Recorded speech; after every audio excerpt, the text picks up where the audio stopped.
I shouldn't laugh because like very likely someone died on the Chinese ship. Yeah, I CCP mean, won't say. I mean, like it was like crumpled up the front, and like before the two ships collided, like there was like footage where you could see like guys there were, I standing think, on the front. 4 guys in the front of the ship. Looks in the like stern. one of them was throwing something over you, like when you pull up at the dock or the pier, like you put up bumpers. I don't know what they're called to try to like soften a collision. Mm-hmm. So there was someone like trying to throw something like that over the edge, but obviously the impact was at too high a speed and far also, too great of a force. Obviously, the destroyer was a somewhat heftier ship. It was a bigger tofu, right? Denser tofu than the other. When you pull up to a pier, you're going like less than 1 knot, whereas probably the like relative speed of those boats was at least, I don't know, 5, 10. I'm not really good at judging that. And a knot is a little over a mile an hour. So like that's a very fast collision for a boat, right? Because these things don't just like hit each other and stop. They keep going through like the destroyer just passed through the front of the Coast Guard boat. It's a really, really huge deal. Yeah, I mean, apparently there were later spotted some search, like Chinese ships in the area doing like search.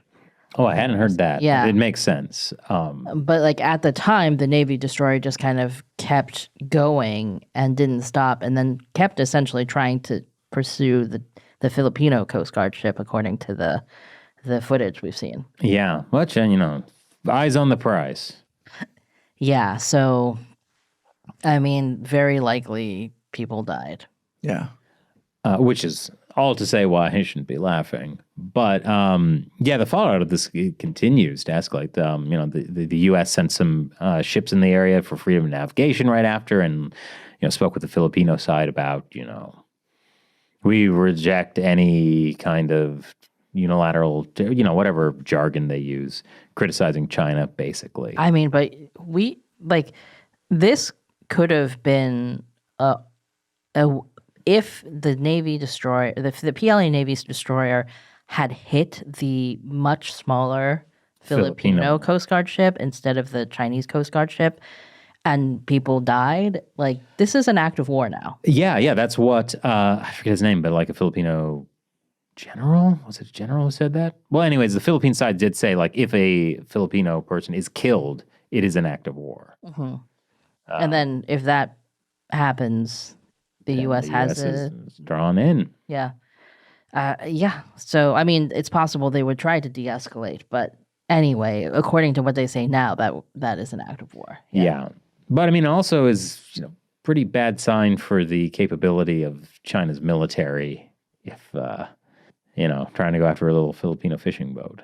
Oh, they weren't fishing. It wasn't fishing. It was a resupply thing, right? Yeah, it was like a Coast Guard ship. Yeah. Yeah, they were in the area it's a bad look. The fishing boats, yeah. It's a bad look for the capability of China's military, which is obviously why Zhang Youxia saw that and realized, like, she's weak. Now's the time to attack. Well, so this incident obviously was a mistake. There's incompetence on the side of the People's Liberation Army, but I wouldn't use it to.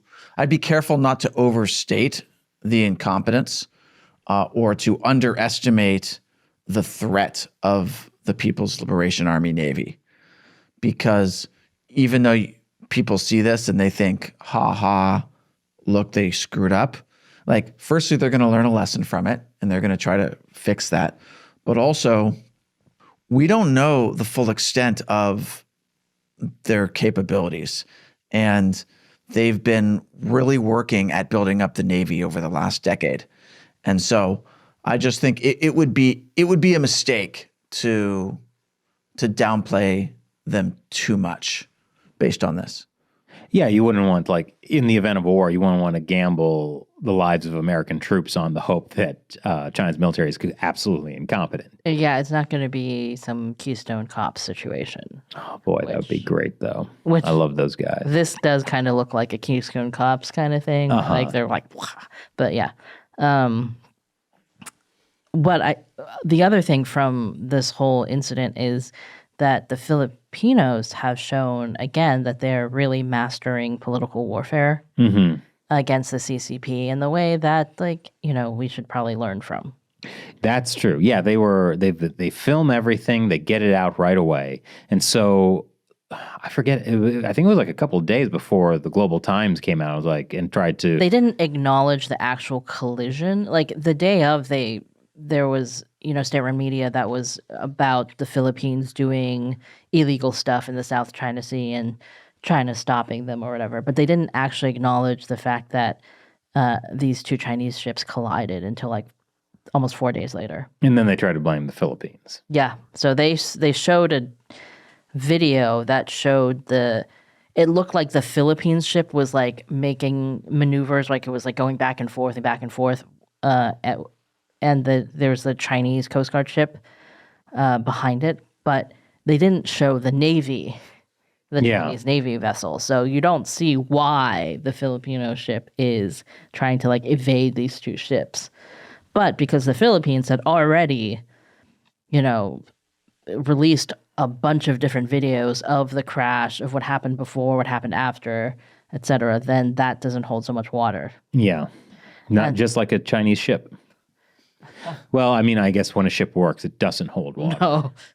It's close, though. Yeah. But also, you could see some stuff like the Filipino side, they kept, they awarded the crew of the Filipino Coast Guard vessel with, bravery medals for bravery. Mm-hmm. And then they kept emphasizing that, that they had offered, humanitarian assistance to the Chinese side, that they were offering medical assistance. They showed video of a female Filipino Coast Guard person on the ship radio, like, saying to the Chinese ship, like, do you need medical assistance? We are, et cetera, et cetera. So this is also, like, controlling the narrative. Yeah, and showing that the CCP would rather have its soldiers die than admit fault, accept help from the Philippines. Yes, it's exactly. So I think it was very well done on the Filipino side. Yeah. And of course, when the U.S. came a week later, China was like, do not enter Chinese waters. Although the guys on the PLA ship were very, very far away from the U.S. when they were saying that. Yeah. I mean, worse than accidentally hitting a Filipino Coast Guard ship would be accidentally hitting an American ship. Yes. Yeah. Though I doubt the American ship would crumble quite as much. That was just one clip from our hour-long podcast. I invite you to watch the whole thing at our community platform, ChinaUncensored.tv. We rely on your support to keep making this podcast, so join us and you'll get all the full-length podcast, audio downloads, exclusive live streams, and lots more stuff. So go to ChinaUncensored.tv and subscribe. I'll see you there.